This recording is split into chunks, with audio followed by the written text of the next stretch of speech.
All right, another episode of Red Pill Nomad. We're going to talk about respect or the lack thereof, and a recurring theme I see in the U.S. and in the West. When I talk about a lack of respect, I'm talking about a lack of respect within dating, lack of respect within relationships that transcend sexual or traditional relationships, to include family, right, friends, uh, respect in the employment, job market per se, okay, and respect by the government to the constituents, right, as well as elected officials and their constituents. I should say governments and their citizens. All right, so I don't want to get into vaccinations and or the mask. I'm simply going to stay general here and say that I find it incongruent or hypocritical that on one hand,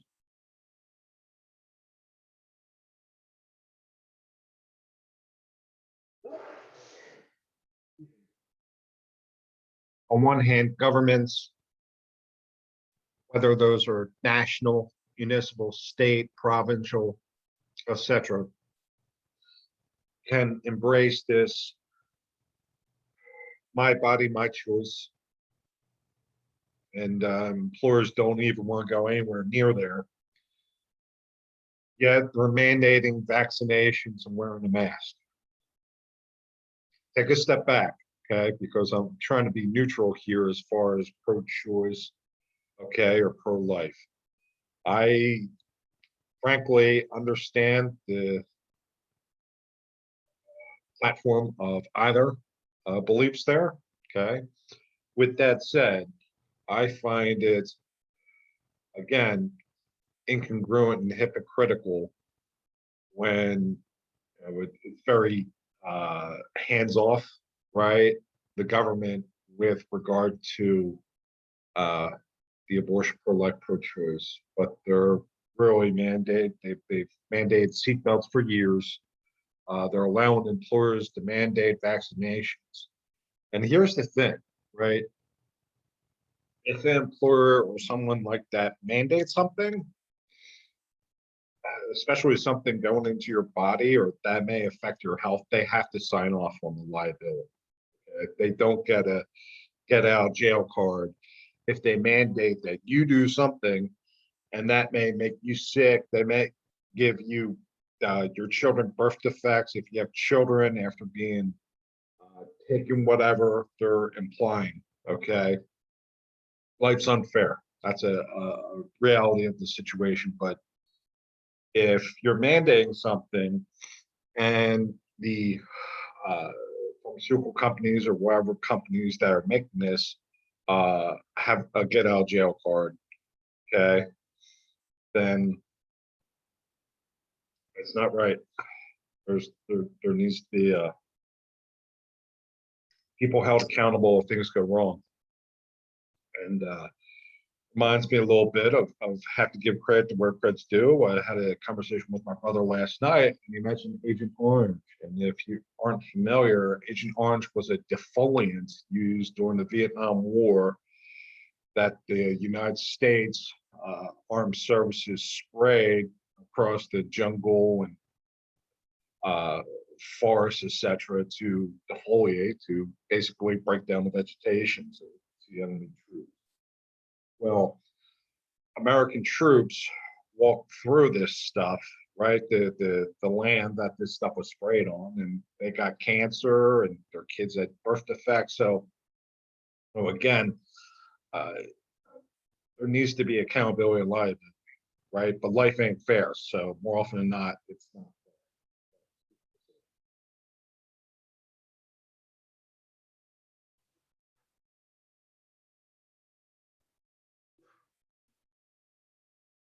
All right, let's pivot. Excuse the my my sinuses and allergies coming about. So respect. Again, we're talking mandates and no quid pro quo, and you'll do this, and my body, my choice, unless it's not about this. I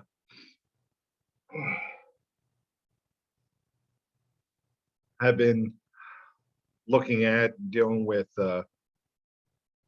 some of these pay to play websites with dealing with females, and it reminds me that I have some friends who are married, and they have quite an opinion on this, and they happen to be the friends who are in 7 or 8 year marriages, or excuse me, uh, 10+ year marriages, and haven't had sex in 8+ years, right? Or rarely have sex.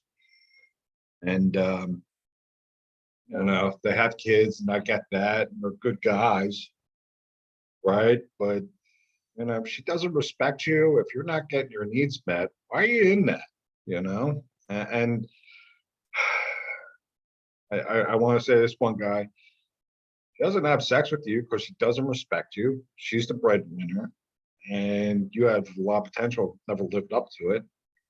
And you don't leave, even though you haven't had sex and it's something you want, right, for 8+ years, because you don't respect yourself. You got to respect yourself, and you got to ensure people respect you. And this is a friend of mine, a college roommate, former college roommate, who will push my buttons. He'll try to push the boundaries, your uh, limitations, or your requirements for behavior, right?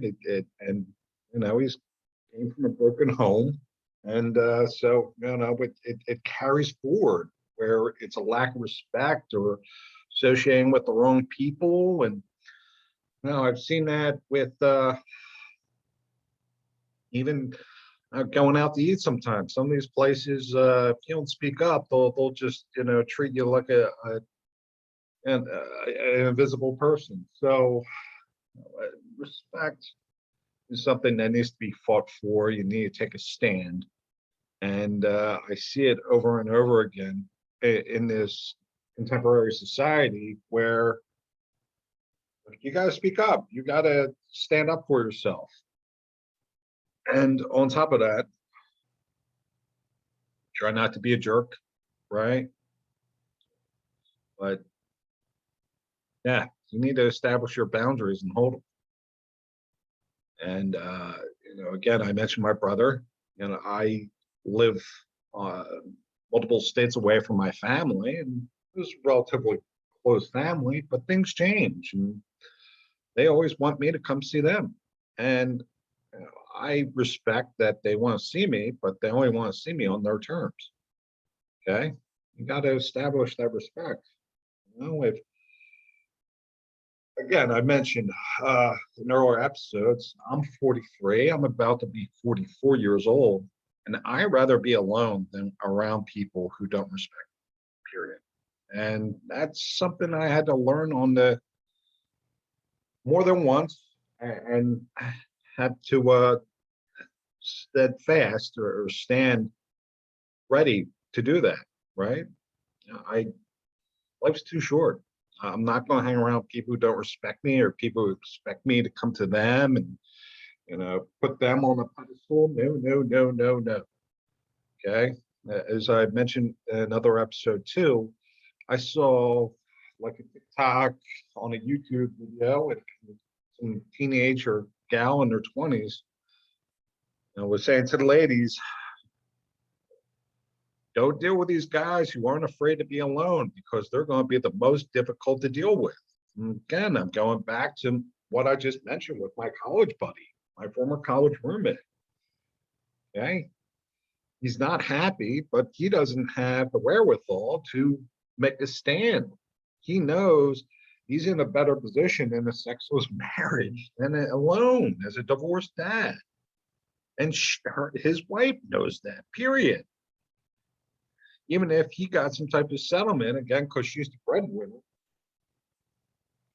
she holds all the cards, right? And that's why I have some challenges with some of my family members, because they know, because I'm a single guy, I'm not afraid to be alone. I'm not afraid to travel alone. I'm not afraid to eat alone. They can't control me like they've controlled other people. My late mom was like that, period. I loved her, but yeah, she expected me to be like my dad, my late dad. My sister-in-law expects me to be like my brother. I'm not married, especially to you. I can do whatever I want within the bounds of the law. And a big one is saying, no,